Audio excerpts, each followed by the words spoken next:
If you're diving into monorepo management, you might have heard of Turborepo, but does it really live up to the hype?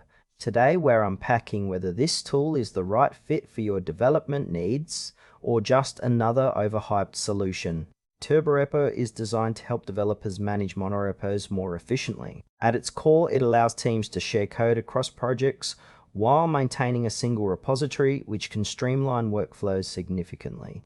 The user experience is quite intuitive, especially with its focus on caching and parallel execution of tasks. This means that if you're running builds or tests, Turborepo can optimize the process to save time. One standout feature is its ability to integrate seamlessly with existing tools like NPM and Yarn, which makes it easier for developers familiar with those environments to adopt. However, while it seems great for larger teams or complex projects, I notice some areas where clarity is lacking. For instance, the documentation could be more robust, especially for new users who might feel overwhelmed by the initial setup. Overall, Turborepo shows promise, but it may not be entirely straightforward for everyone. Let's break down some pros and cons.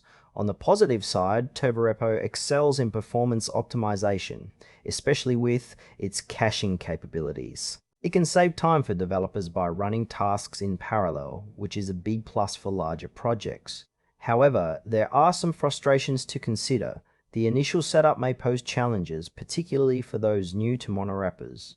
Additionally, while it integrates well with existing tools, there may be a learning curve involved.